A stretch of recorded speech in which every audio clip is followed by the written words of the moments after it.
अब हम देखते हैं तीसरे अध्याय के श्लोक 6 से 10 तक हिंदी में वर्णन।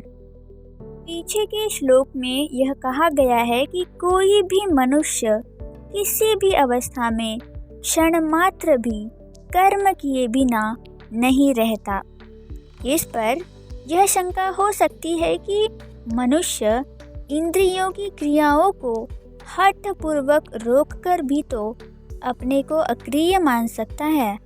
इसका समाधान करने के लिए आगे का श्लोक कहते हैं, कर्मेंद्रियाणि संयम्य य आस्ते मनसा स्मरन् इंद्रियार्थान् विमूढ़ात्मा मिथ्याचारः स उच्यते।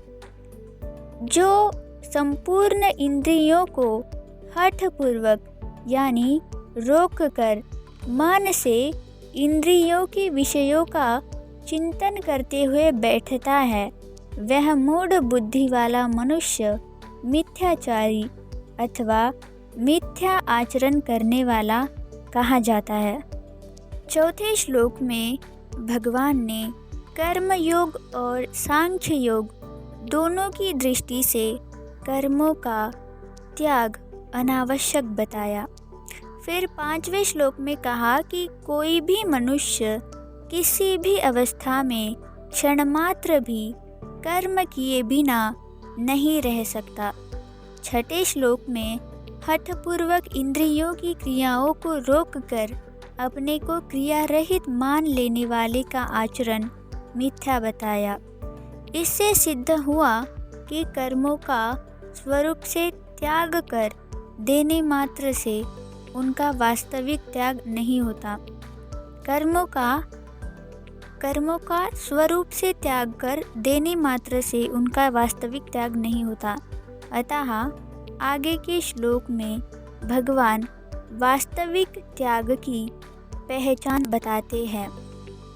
यस्त्विन्द्रियाणि मनसा नियम्यारभतेऽर्जुन कर्मेन्द्रियैः कर्मयोगमसक्तः स विशिष्यते।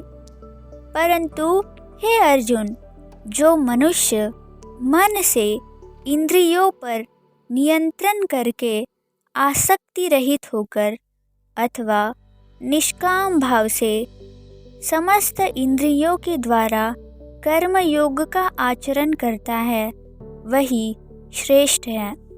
नियतं कुरु कर्म त्वं कर्म ज्यायो ह्य कर्मणः शरीर यात्रापि च ते न प्रसिद्धे द कर्मणः।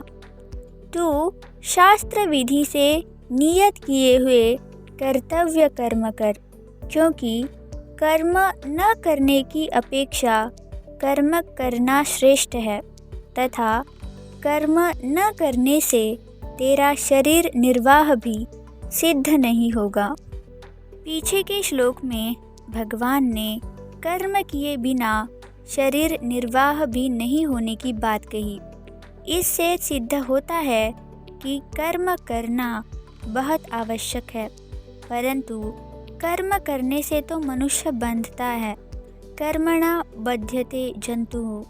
तो फिर मनुष्य को बंधन से छूटने के लिए क्या करना चाहिए, इसको भगवान आगे के श्लोक में बताते हैं।